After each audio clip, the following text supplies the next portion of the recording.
Break के बाद आपका इस्तकबाल खैर मकदम प्रोग्राम आप देख रहे हैं सलाम जेके दिल्ली के स्टूडियो से बराह रास्त। अब बात जरा जम्मू सूबे के अंदर कार्रवाइयों की भी करते हैं, जहां कल से मुसलसल सर्च ऑपरेशन चल रहे थे और आज सुबह सुबह जिला सांबा से अब से थोड़ी देर पहले सिक्योरिटी फोर्सेस की कार्रवाई के दौरान एक मुश्तबा बैग मिला और अब जाकर इस बैग के हवाले से मजीद तफसीलात जो सामने आ रही हैं कि इसमें 2 पिस्तौल, 4 मैगजीन, राउंड सेल और कैश बरामद किया गया है पुलिस की तरफ से, फौज की तरफ से और दीगर कुछ मकामी लोग थे जिनने इतला सिक्योरिटी फोर्सेस को दी, जिसके बाद कार्रवाई की गई। 10 पैकेट इंडियन करेंसी जिसमें कैश पाया गया और बताया जाता है कि 500 के नोट इसमें सबसे ज्यादा हैं। अभी तक की इतलात के मुताबिक तस्वीरें आपके सामने हैं। विजयपुर सांबा के अंदर सरहदी इलाका है जहां पर ये वो बैग जिसकी तस्वीर जिसके जरिए बताया जाता है कि अब ये ड्रोन ड्रॉपिंग का एक और मामला है। एक बार फिर से इस इलाके के अंदर ड्रोन के जरिए हथियार, कैश एक साथ गिराने की जो कोशिश थी उसमें उस मंसूबे में दुश्मन कामयाब हुआ है। इस वक्त कार्रवाई की जा रही है इलाके के अंदर, मजीद सर्च ऑपरेशन दाएं बाएं इस वक्त चल रहा है। हालांकि परसों शाम से जब 2 अलग अलग अरनिया सेक्टर के अंदर एक दरअंदाज मारा गया, फिर रामगढ़ सेक्टर के अंदर दूसरी कार्रवाई हुई जहां पर पाकिस्तानी एक दरअंदाज को पकड़ा गया, बाद में पाकिस्तानी हुकाम के वापस हवाले कर दिया गया। लेकिन अब यह हुआ कि कल से अब तक ये ऑपरेशन चल रहा था। ये जो ऑपरेशन है इसके ताल्लुक से खबर है कि मकामी लोगों ने बैग देखने के बाद पुलिस चौकी पर इतला दी और उसके बाद कार्रवाई शुरू हुई। तकरीबन 1.5 से 2 घंटे की कार्रवाई के दौरान बहुत सारी चीजें हाथ लगी हैं, कुछ पिस्तौल्स, कुछ कैश वगैरह, जो इनिशियल डिटेल्स हमारे सामने आ रही हैं। तस्वीर आपके सामने। दरअसल ये विजयपुर पुलिस स्टेशन है जी, जिनको ये इत्तला मिली थी कि एक बैग जी है कि खेत के अंदर गिरा पड़ा है, जिसके बाद पुलिस की टीम हरकत में आई। वो जाए वारदात पर पहुंची, महानसाना इलाके में पहुंची जहां पर ये इनपुट उन्हें मिला था, जिसके बाद इस पूरे आसपास के इलाके के अंदर डिप्लॉयमेंट भी कर दी गई थी। लेकिन जब इस बॉक्स को खोलने की बात सामने आ रही है तो कहा जा रहा है कि मुस्तबद चीज़ें जो है वो यहाँ से बरामद हुई है। एडिशनल एसपी सुरिंदर चौधरी की सरबराही में ये पूरा इस वक्त ऑपरेशन जो है वो लगातार जारी है और आसपास के इलाके के अंदर भी मज़ीद गहराई के साथ देखा जा रहा है कि क्या सिर्फ एक बॉक्स यहाँ पर आया है या और भी कुछ है। तो ये बॉक्सेस का आने का जो सिलसिला है ये ड्रोन के ज़रिए से आ रहा है और पहले सरहद पार से हथियार आ रहे थे, अब आसमान से गिर रहे हैं ड्रोन के ज़रिए से। और ड्रोन की नकल-अमल आपको याद होगा कि सिर्फ चंद दिन पहले भी देखी गई थी, जिसके बाद जम्मू के एयरपोर्ट के आसपास के इलाके के अंदर अलर्ट कर दिया गया था। और आज ये इतला सामने आई है कि एक बॉक्स मिला है जिस बॉक्स से हथियार बरामद होने की खबर आ रही है। सीधे सांबा चलेंगे, ऋषि इस वक्त हमारे साथ है। ऋषि, अपडेट कीजिएगा, ग्राउंड जीरो पर आप मौजूद है। इंटरनेशनल बॉर्डर से कितनी दूर ये अंदर बॉक्स आया था और इस बॉक्स के अंदर क्या कुछ अब तफसील के साथ सामने आया है? देखिए गुरु साहब, आपको बता दें कि अगर इंटरनेशनल बॉर्डर की बात करो तो ये लगभग जो दूरी है इस स्पॉट की 8 से 10 किलोमीटर के बीच की ये दूरी है। लेकिन जिस तरह से यहाँ ये जो ड्रोन ड्रॉपिंग हुई है ये विजयपुर के छन्नी मनहासा इलाके में ड्रोन ड्रॉपिंग हुई है। हालांकि जो शुरुआती तस्वीरें हमने जब यहाँ से लेने की कोशिश की तो आगे नहीं जाने दिया जा रहा था, क्योंकि इसमें अंदाजा लगाया जा रहा था कि शायद आईडी भी हो सकती है। लेकिन जैसे ही वो पैकेट खुला तो ड्रोन ड्रॉपिंग के जरिए यहाँ पर पहुंचाया गया तो इसमें से 2 पिस्टल जो मेड इन चाइना है और 4 इसमें मैगजीन रिकवर हुई है, बैटरी सेल्स है, राउंड्स है और एक रिस्ट वॉच है और यहाँ पर कुछ अमाउंट जो कैश है वो भी रिकवर हुआ। इसमें 10 घटियां हैं 500 रुपए के नोटों वाली और इंडियन करेंसी है। और ऐसा पहली बार हो रहा है कि ड्रोन ड्रॉपिंग में यहाँ पर इंडियन करेंसी जो वो भेजी गई है। यानी जो ये पूरा पैकेज यहाँ पर ड्रॉप किया गया है ये हैंडलर तक सूचना था, लेकिन उससे पहले ही जो जम्मू कश्मीर पुलिस को ये सूचना मिली और पुलिस ने सूचना के आधार पर यहाँ पर जो है मौके पर पहुंचकर ये पूरा पैकेट जो वो रिकवर किया है। क्योंकि कुछ स्थानीय लोगों ने देखा कि खेतों में जो कुछ संदिग्ध वस्तु है ये पड़ी हुई है। उसी के बाद यहाँ लोगों ने पुलिस को इन्फॉर्म किया, पुलिस टीम मौके पर पहुंची और ये बॉर्डर से ये कितना दूर है इलाका है और क्या लोगों ने कुछ संदिग्ध चीज देखी थी आसमान में ड्रोन टाइप की जिसके बाद ये गिरा होगा?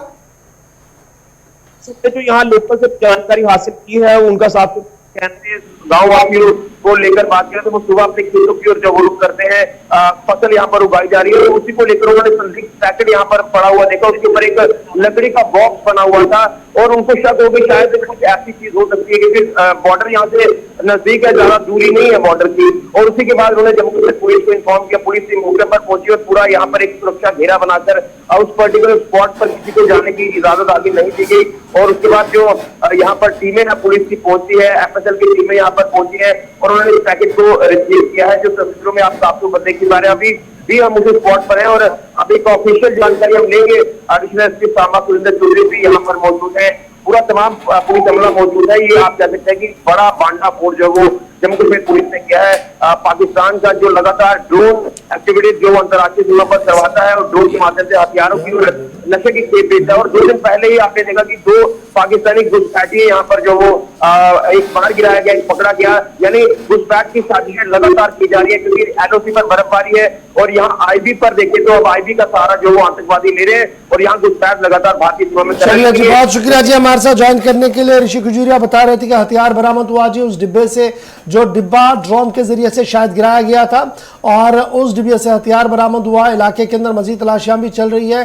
तो हम ये पहला मौका नहीं है जब इस तरीके की सिचुएशन जम्मू सूबे के अंदर देखने को मिली है। इससे पहले भी कई बार ड्रोन से गिराए गए हथियार बरामद हुए हैं या पैसे या मंशियात भी कहीं ना कहीं जब्त किए गए। अब जरा बात पीआरआईज की करते हैं, क्योंकि पीआरआईज को बाइख्तियार बनाने का दावा कल एक बार फिर लेफ्टिनेंट गवर्नर एडमिनिस्ट्रेशन की तरफ से किया गया।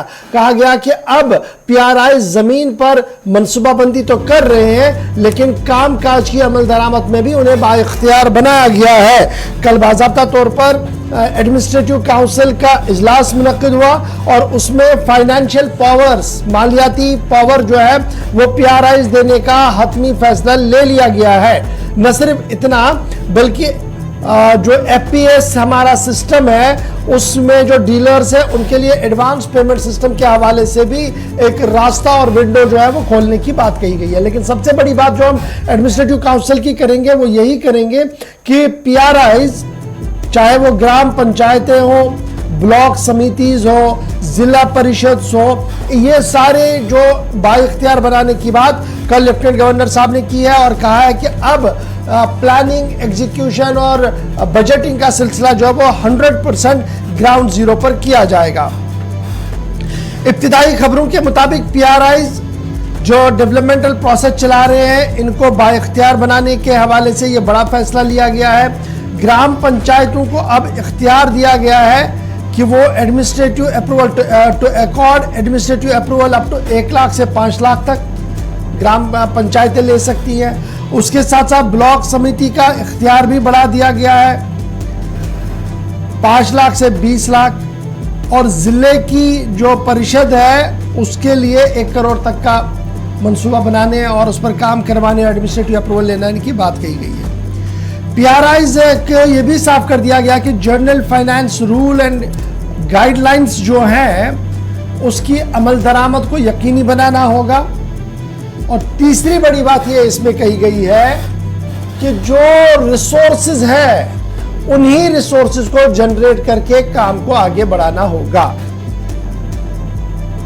लास्ट लाइन ने कुछ चीजें मजीद पेचीदा कर दी हैं और उसको समझने के लिए हम सीधे श्रीनगर चलेंगे। डॉक्टर हरबख्श सिंह साहब इलेक्टेड मेंबर है, पीआरआई है, इनके पास भी चलेंगे।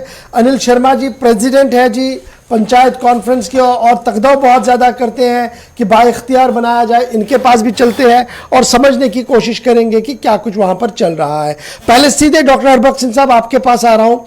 बड़ा इंपॉर्टेंट इशू है ये, जब हम देखते हैं कि पीआरआईज को बाइख्तियार बनाने की बात हो रही है, लेफ्टिनेंट गवर्नर साहब की एडमिनिस्ट्रेटिव काउंसिल डिसीजन ले रही है, एनहांस किया जा रहा है, तो क्या हम ये माने कि एक कदम एक और सरकार की तरफ से आगे बढ़ा है? अशफाक साहब शुक्रिया, मुझे जोड़ने के लिए बड़ा क्रूशियल इशू था। जैसे कि कल एडमिनिस्ट्रेटिव काउंसिल का जब फैसला आया तो बहुत जगह पे एक तरीके से वेलकम करने की कोशिश की गई, लेकिन जब इस पूरे ऑर्डर को पढ़ा गया, खंगाला गया और लास्ट लाइन जो लिखा है कि ओन रिसोर्सेज, और चूंकि आपको पता है कि ये जो 3 टायर सिस्टम है या पंचायती राज सिस्टम है जिसको 73rd अमेंडमेंट को रिसेंटली इंप्लीमेंट करने की कोशिश की गई, और रिसोर्सेज कितने हैं पंचायतों के पास अभी तक 2 साल में हमें समझ ही नहीं आया। हालांकि हम तैयारी में थे कि ऑर्डर आया तो कि हम अपने अपने इलाके में वीडियोज को लिखें कि जो पंचायतों के रिसोर्सेज है, सबसे बड़ा रिसोर्स जो यहाँ पे हमारा देखा गया है वो जो है टावर्स वगैरह लगे हुए हैं, और कोई भी ऐसी चीज नहीं है। क्योंकि जब हमें ट्रेनिंग के लिए भेजा गया हैदराबाद और पुणे, वहां हमने देखा कि जो रिसोर्सेज है वो रिसोर्सेज जब कहीं पे कोई कंस्ट्रक्शन होती है, कहीं पे कोई जमीन बेची जाती है और जिसका जो स्टैंप ड्यूटी होता है, स्टैंप ड्यूटी का 5 से 7% और कहीं पे आधा %, कहीं पे 1% नॉमिनेट करके पंचायत को रिसोर्सफुल बनाया जाता है। क्योंकि हमारे यहाँ अभी कोई ऐसा रूल आज तक हुआ नहीं है, या कहीं पे जिस तरह से हमारे टूरिस्ट विलेजेस का दिया गया है, या कहीं पे ऐसी कोई टिकट लगाने का, कोई ऐसी चीज करने का अभी तक ऐसा है नहीं। और ये किन रिसोर्सेज की बात की जा रही है, मुझे नहीं लगता कोई भी एक ऐसी पंचायत है जिसमें लाख रुपए का भी रिसोर्स है। देखो, जो हमारी डिमांड थी कि फाइनेंशियल पावर दिए जाए, बट ये कैपेक्स में भी हूँ और जो जनरल, तो ये एक आईवाश है। ये एक मुझे नहीं लगता कि जो लास्ट वाली लाइन इसमें ऐड हुई है कि फ्रॉम द रिसोर्सेज, तो वो रिसोर्सेज कब बनेंगे और वो रिसोर्सेज कब क्रिएट होंगे और उसके लिए क्या गाइडलाइंस है, और गवर्नमेंट ने उन रिसोर्सेज को खंगाला है कहीं। इससे पहले भी परसों में जब मैंने रिव्यू मीटिंग ली गई तो मेरी नोटिस में एक चीज लाई गई कि इस साल जी लिखा गया है आरडीडी डिपार्टमेंट को जो इंटरनल लिंक्स है रोड्स की, एक तो पीडब्ल्यूडी और मैकेनिकल डिपार्टमेंट जो बड़े रोड्स करता है, लेकिन जो लिंक रोड्स है वो जी आरडीडी साफ करेगी, लेकिन उसमें नीचे फिर लिखा है फ्रॉम ओन रिसोर्सेज। तो मुझे समझ नहीं आ रहा है कि ये रिसोर्सेज है कहाँ, ये रिसोर्सेज कहाँ छुपाए हुए हैं। डॉक्टर साहब एक चीज थोड़ा बारीकी से समझाइएगा, डॉक्टर साहब रिसोर्सेज है, एक चीज समझाइएगा, ये जो भी नहीं लगता कि ये कहीं एम्पावरमेंट होने की बात है। ठीक है जी डॉक्टर साहब, आप जरा डॉक्टर साहब आसिफ भी कुछ बात करना चाहते हैं, उसके बाद अनिल जी भी हमारे साथ ज्वाइन कर चुके हैं, इनके पास भी चलते हैं जी। जी अनिल जी आपसे भी जानना चाहेंगे, बहुत शुक्रिया वक्त देने के लिए। एक तो ये कहा गया कि ये जो ग्राम पंचायतों के अंदर 1 से 5 लाख रुपए तक आप इस्तेमाल कर सकते हैं कामों के लिए, एडमिनिस्ट्रेटिव अप्रूवल उसको मिला है। दूसरा ये कहा जा रहा है कि जो फाइनेंशियल रूल्स हैं उसके मुताबिक जितना उनको खर्च करना होगा वो कर सकेंगे। तो ये जो ऑन रिसोर्सेज का मतलब, ये डॉक्टर साहब बात कर रहे थे, ये जितना साल का एक या जो एक फिक्स बजट है आपका अमाउंट है उसी में से इस्तेमाल करने पर ये फोकस है, या फिर नए सिरे से अलग से ये पैसा दिया जाएगा पंचायतों के अंदर, या जो डीडीसीज हैं स्पेशली जो पीआरआईज हैं उनको दिया जाएगा? आसिफ साहब, मैं आपको एक चीज बता दूं कि एक तो ये पॉजिटिव मूव तो है ही, ऐसा नहीं है कि पॉजिटिव मूव नहीं है, पॉजिटिव मूव जरूर है, लेकिन ये पॉजिटिव मूव जो है अगले 10 साल के लिए है। ये आज के लिए पॉजिटिव मूव नहीं है, ये अगले 10 साल के लिए है। और तमाम हमारे इलेक्टेड रिप्रेजेंटेटिव जितने भी हैं उनको ये चीज आज से ही तैयारी करनी होगी कि 10 साल के बाद हमारा जो ओन सोर्सेज जो आज से हम लोग अपने बजट जो है पंचायतों के अंदर बनाना तैयार करेंगे, उन बजट के जरिए जो हमें जो है इनकम जनरेट होगी, उसी इनकम का ये जो है ओन सोर्सेज जो है उसी के लिए ये कह रहे हैं। उसमें जो है जैसे फॉर एग्जांपल आपके जो मोबाइल के टावर्स हैं उनका हो सकता है, आपके जो है आने वाले दिनों के अंदर ये भी हो सकता है कि जंगलात हो, जो हमारे पानी के वाटर सोर्सेज हैं, जो हमारे माइनिंग के सोर्सेज हैं, जो हमारी प्रॉपर्टी जो है अदल बदल होती है, एक दूसरे लोग जो है एक दूसरे को देता है, परचेज करता है, उसका कुछ परसेंटेज दिया जाए। तो हम लोग एलजी साहब से थोड़े दिन पहले मिले थे, हमने गुजारिश की थी कि ये फाइनेंशियल एम्पावरमेंट जो है वो हमें किया जाए, लेकिन सिर्फ ओन सोर्सेज पे नहीं, जो हमें कपेक्स का बजट आता है उस पे भी किया जाए, जो हमें सीडी पंचायत का आता है उस पे भी किया जाए, एमजी नरेगा का आता है उस पे भी किया जाए, ताकि हमारे इलेक्टेड रिप्रेजेंटेटिव जो हैं, हमारे पंच साहबान, सरपंच साहबान जो एमजी नरेगा का काम करते हैं, कपेक्स के काम करवाते हैं, सीडी पंचायत के काम करवाते हैं, बैक टू विलेज के काम करवाते हैं, उनको दर की ठोकरें ना खानी पड़े, उनको एग्जिम के पास ना जाना पड़े, उनको एसीडी के पास ना जाना पड़े, उनको डायरेक्टर ऑफिस में अच्छा नहीं अनिल शर्मा जी बड़ा इंपॉर्टेंट ये बात तो मैंने आपकी सुनी, बड़ा इंपॉर्टेंट। अगर आप ये चाहते हैं कि अनिल जी बड़ा इंपॉर्टेंट एक चीज है, पहला स्टेप ये भी हो सकता है कि आप ये पंचायतें जो हैं, आप ये पावर जो है बीडीओ साहबान तक ही दे दें, ताकि हम तमाम लोग डिस्ट्रिक्ट लेवल पे ना जाकर अपने अपने ब्लॉक के अंदर बीडीओ साहबान के पास ये सारी तमाम चीजें चले जाएं और उससे जो है आम लोगों को। अच्छा जी, अभी आप कह रहे हैं कि ये जनाब आज के लिए नहीं होगा जी, 2022-23 का बजट होगा, इसमें भी ये इम्प्लीमेंट नहीं होगा, 23-24 में भी बड़ा खतरा है, क्योंकि अभी हमारे पास उतने मोबिलाइज रिसोर्सेज नहीं है। शायद सरकार ने 5 साल प्रोग्राम को सामने रखा होगा कि आने वाली जब नई पंचायतें आएंगी, नए से चुनाव होंगे 2023 में, तो अगली बार जो लोग चुनकर आए उनके लिए एक राह हमवार हो जाए, वो और ज्यादा एक्टिवली काम करे। क्योंकि अभी जैसे डॉक्टर भगत सिंह साहब कह रहे थे कि हमारे पास तो अभी पता ही नहीं है जी ना हमारे पास रिसोर्सेज क्या है। 1 साल से वो भी कह रहे हैं कि हमें देखना चाहते थे कि हमारे जनरल रिसोर्सेज क्या है, ब्लॉक के लेवल पर, डिस्ट्रिक्ट के लेवल पर, तहसील के लेवल पर, ग्राम पंचायत के लेवल पर, वो तो अभी कहीं पर कंफर्म ही नहीं है किसी को। बिल्कुल सही कह रहे हैं आप गौर साहब, बिल्कुल सही है। जे मैंने पहले ही कहा कि अगले 10 साल का जो प्रपोजल है और जो आने वाले इलेक्शन जो पंचायतों के होंगे, लोगों को पहले ही प्रिपेयर होना होगा। और जिन लोगों ने लोगों को चुनना है, पंच साहबान को, सरपंच साहबान को, लोग भी जो है वो देख सुनकर चुने, ताकि वो पंच और सरपंच साहबान क्या उस काबिलियत है उनमें कि वो बजट बना सकते हैं, क्या उनमें काबिलियत कुव्वत है कि बीडीसी जिसको आप बना रहे हो उसमें क्या कुव्वत है, काबिलियत है कि क्या वो ब्लॉक का जो है अपने ओन रिसोर्सेज जो है पैदा कर सकते हैं। अब हमें रिसोर्सेज अपने पैदा करने होंगे और आगे 10 साल के बाद गौहर साहब, मैं आज ही भविष्यवाणी कर सकता हूं, 10 साल के बाद क्या होगा कि 10% जो होगा वो हमें अपना जमा करना होगा और 90% गवर्नमेंट ऑफ इंडिया देगी। आज की तारीख में 100% गवर्नमेंट ऑफ इंडिया दे रही है, लेकिन आने वाले दिनों में क्या होगा, अगले 5 साल के बाद 10% ये बॉन्डिंग हो जाएगी कि जिस पंचायत का अपना बजट 10% बना खर्च होगा तो 90% गवर्नमेंट देगी। और आगे क्या होगा, जे अपने ओन रिसोर्सेज पे ही जे पंचायत। बहुत शुक्रिया जी, बहुत शुक्रिया जी डॉक्टर साहब आपका भी, और अनिल शर्मा जी आपका भी ज्वाइन करने के लिए बहुत बहुत शुक्रिया जी। इस पर जरूर बात करेंगे। मोहम्मद शफी साहब भी हमारे साथ हैं, ये सरपंच है, यानी अब हम और थोड़ा नीचे आके इसको समझने की कोशिश करेंगे और सरकार को एक आईना दिखाने की कोशिश करेंगे। शफी साहब बहुत शुक्रिया जी ज्वाइन करने के लिए। सरकार कह रही है कि पीआरआईज की जो कमजोरियां थी उन्हें हमने टटोला, उन कमजोरियों को दूर करने की कोशिश की जा रही है, इख्तियार बढ़ा दिया गया है और फाइनेंशियल पावर्स भी दे दिए गए हैं मोटा मोटा। लेकिन ये सारे फाइनेंशियल पावर्स का महवर और मरकज होगा रिसोर्सेज पर, यानी जितना पैसा आप जनरेट करेंगे उसी को आप बांट सकते हैं। कैसे देखेंगे इस बात को, या हमें कुछ गलत समझ आ रहा है, आप कुछ और समझ पा रहे हैं? जी सर, शुक्रिया आपका। सर एक बात मैं आपको बताना चाहूंगा कि ये जो पंचायत बनी है गांव में, गांव की लिहाज से मैं बात कर रहा हूँ, गांव में ऐसा कौन सा रिसोर्स है जो हम जहां से हम ये पैसा वसूल कर सकते हैं, ऐसी कौन सी, मुझे नहीं लगता यहाँ के गांव का जो एक दुकानदार है उससे हम क्या रेवेन्यू जनरेट कर सकते हैं। मुझे लगता है कभी कभार वो बिना बोने करके ही घर चला जाता है।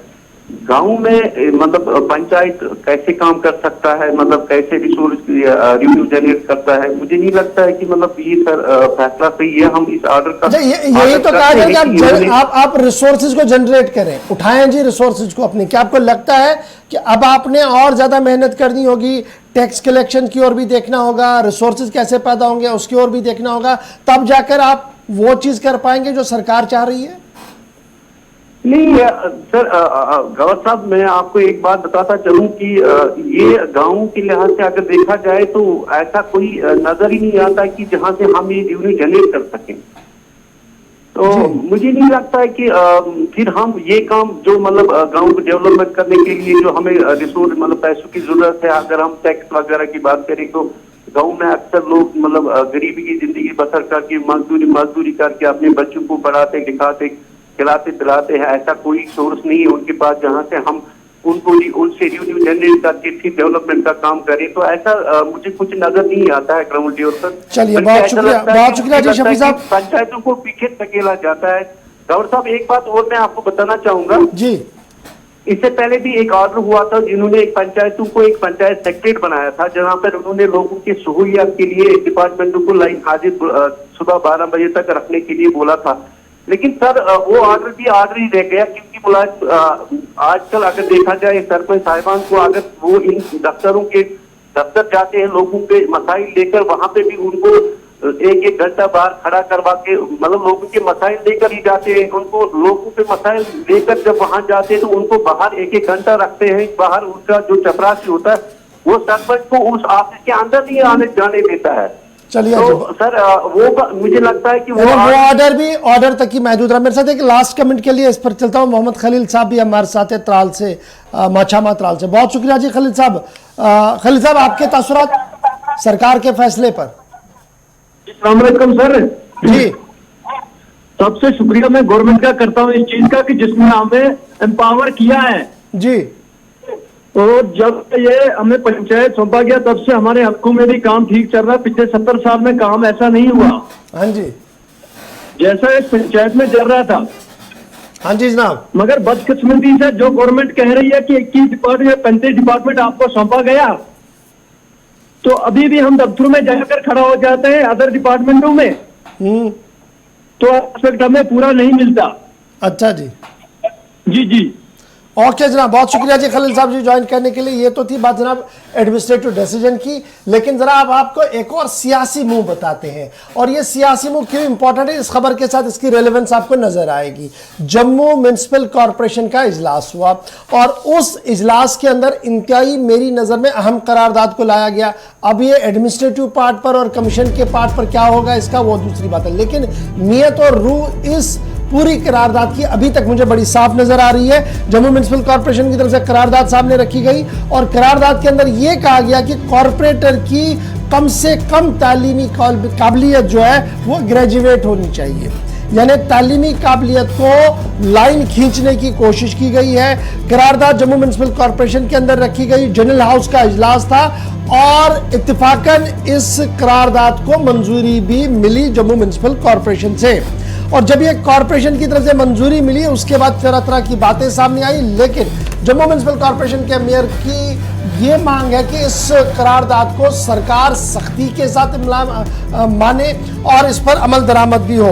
और उनका मानना है कि उनकी तरफ से करारदाद तो पास कर दी गई है, लेकिन अब मामला एडमिनिस्ट्रेटिव पार्ट पर चला जाएगा, कमीशन का इलेक्शन कमीशन के पास जाएगा, वहां से क्या कुछ क्राइटेरिया और नॉर्म्स बनकर आएंगे वो देखने होंगी। लेकिन ये पहली करारदाद होगी जहां पर तालीम को बुनियादी लाइन पर खींचने की कोशिश की गई। आज तक एमएलएस के लिए ऐसा कोई बार नहीं है कि जनाब ये तालीम होनी चाहिए। हमने देखा है कि अंगूठा छाप भी हमारे मुल्क के अंदर एमएलएस बने हैं, बल्कि क्रिमिनल रिकॉर्ड वाले भी बने हैं। साइमल्टेनियसली हमने देखा पार्लियामेंट के अंदर आई है तो सूरत हाल आपको बड़ी अच्छी नजर आएगी, इसी तरीके की है हमारी रियासती असेंबली, साबिका असेंबलीज की अगर आप बात करेंगे 47 टू 2019, तो कई बार आपको बहुत कम तालीम याफ्ता लोग वहां पर मिलेंगे, लेकिन उनका अंदर सियासी सूझबूझ इतनी थी कि बात करते करते अंदाजा ही नहीं लगता था कि वो अनपढ़ है, लेकिन असेंबली के अंदर इलेक्टेड होकर आए थे। लेकिन वो तो अलग अलग बात है, लेकिन जम्मू म्युनिसिपल कॉर्पोरेशन की बात ये है कि वहां पर करारदाद हुई है। अब जम्मू म्युनिसिपल कॉर्पोरेशन को अब आप श्रीनगर म्युनिसिपल कॉर्पोरेशन के मुकाबले में खड़ा करें।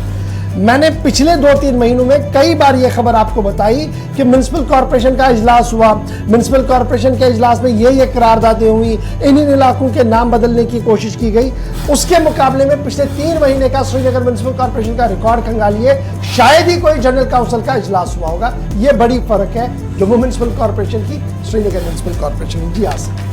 बिल्कुल, जम्मू म्युनिसिपल कॉर्पोरेशन की तरफ से करारदाद मंजूर की गई है। इस पर मजीद जब बात होगी तो इस पर अपडेट आपको देंगे, लेकिन बात जब जम्मू की हो रही है तो आपको ज़रा जम्मू हवाई अड्डे के हवाले से भी अपडेट बताएं। बहुत सारे लोग जो सफ़र करते हैं जम्मू से श्रीनगर या फिर दिल्ली से जम्मू, थोड़ी सी राहत है और बोझ जो जम्मू के अंदर कम करने की कोशिश इस हवाई अड्डे पर थी या अहम टर्मिनल पर थी, वो अब आहिस्ता आहिस्ता खत्म करने की कोशिश है। दरअसल ये जो जम्मू एयरपोर्ट का नया टर्मिनल है उसके लिए जमीन लेने का या जो थोड़ा सा एरिया एक बचा हुआ था जहां पे कहा जाता था कि नए टर्मिनल का तामीराती काम रुका है, लेकिन रास्ते में जो रोड़ा अटका था वो साफ हो गया है। अब ये जो नया टर्मिनल बनेगा, मुसाफिरों का जो बोझ मुसलसल बढ़ रहा था वो बहुत हद तक कम हो जाएगा। मुतलकीन के मुताबिक, यानी जो काम करने वाली अथॉरिटीज हैं वो बताती हैं कि एक जम्मू एयरपोर्ट 2 तरह से अहम है। अब इमारतें और ढांचे यहाँ से हटा दी जाएंगी, यानी वो अप्रूवल मिल गया है जिसके तहत यहाँ पर 2 तरह के फैसले लिए जा रहे थे। एक तो कि चूंकि स्ट्रेटेजी के एतबार से भी काफ़ी इंपॉर्टेंट ये एयरपोर्ट है और इस एयरपोर्ट के नज़दीक दूसरी तरफ आप देखते हैं कि ज़्यादा दूर भी कोई फ़र्क नहीं पड़ता, क्योंकि पाकिस्तान के साथ लगने वाला बॉर्डर जो है वो भी तकरीबन 8 से 10 किलोमीटर ही आता है, 12 साढ़े 12 के आसपास गालिबन।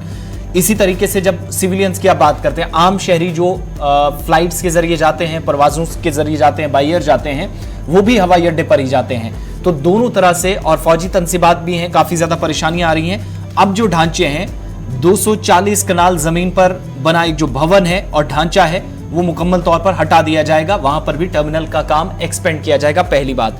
दूसरा, इसके बाद बेलीचराना की तरफ तकरीबन 974 कनाल जमीन है, इस पर बनने वाला जो नया टर्मिनल है, ये भी एयरपोर्ट के राइट साइड वाला एक हिस्सा है, बेलीचराना का इलाका। यहां पर भी जो काम है, तामीराती काम, वो शुरू कर दिया जाएगा। मौजूदा वक्त में तकरीबन 24 उड़ानें जो जम्मू से आती और जाती हैं जम्मू हवाई अड्डे पर, लेकिन जम्मू एयरपोर्ट पर अगर नया टर्मिनल बनता है तो ये तादाद 24 से 40 तक पहुंच जाएगी। कंसर्न्ड ऑफिशियल्स के मुताबिक ये जो फ्लाइट्स का सिलसिला है ये और बेहतर होगा और नाइट फ्लाइट्स का ऑपरेशन आसानी से शुरू किया जा सकता है। दूसरी तरफ जो इंडियन एयरफोर्स है, जिसका भी ऑपरेशन साथ साथ चलता है, वो भी यहां से काम आसानी से कर सकती है। पिछले साल अक्टूबर में जहां पर इंतजामिया की तरफ से एक फैसला लिया गया था और बिलखुसूस इंडियन एयरफोर्स के साथ मिलकर कि 974 कनाल जमीन, 974 कनाल 2 मरला जमीन जो है उसको इस्तेमाल करने की मंजूरी इंतजामिया की तरफ से दी गई थी। लेकिन अब जो बड़ा मामला था कि जो आसपास ढांचा है, बेलीचराना वाला एरिया है, या फिर यहाँ पर एक पुराना भवन बना है 240 कनाल जमीन पर, वो किस तरफ जाएगा, क्या उसको तोड़ा जाएगा या नहीं, उसके लिए लगभग क्लियरेंस हो गया है। और अब जाकर जो लगातार यात्रियों का या जो मुसाफिरों का जम्मू हवाई अड्डे पर दबाव पड़ रहा था, वो कम हो जाएगा। कुल मिलाकर 2021 में कोविड की पाबंदियों के बीच 12 लाख के करीब जो मुसाफिर हैं बाई एयर जिनने सफर किया, हवाई अड्डे पर जम्मू पहुंचे। 2020 में ये तादाद 9.93 यानी 9,93,000 के तजावुज कर गई, जो 12 लाख से बहुत नीचे फिगर्स हैं। इसी तरीके से जब ये जमीन के मामला ठीक हो गए, एयरपोर्ट के लिए मामला हल हो गया, जब नया टर्मिनल बन जाएगा तो बोझ तो कम होगा ही, लेकिन फ्लाइट्स भी सरकार खुद मानती है कि नए प्रोसेस का काम जो होगा, जो तामीराती काम है, उसके लिए टेंडर बहुत जल्द जारी कर दी जाएगी। और इस सिलसिले में संजीव कुमार गर्ग जो कि एयरपोर्ट डायरेक्टर हैं, उनकी तरफ से भी कहा गया है कि नए टेंडर्स जारी करने के साथ साथ एक बेलीचराना वाला एरिया, दूसरा जिस तरफ भवन बना है, उन एरियाज को साफ करके नए टर्मिनल पर काम शुरू होगा।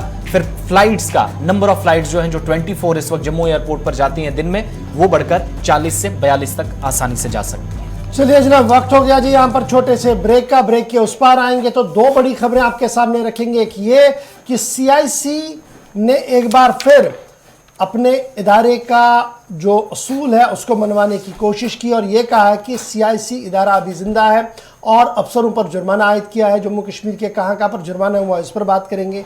सरहद पार सरगर्मियां हो रही है और उन सरगर्मियों को लेकर दिफाई ज़राया क्या कुछ कह रहे हैं, बताएंगे आपको छोटे से ब्रेक के बाद। बनी रहेगा हमारे साथ। तीसरे पड़ाव पर हम जा रहे हैं, यानी छोटे से ब्रेक के बाद फोन लाइन्स भी खुलेंगी, आपसे गुफ्तगू भी होगी और 2 छोटी खबरें भी आपके सामने रखेंगे।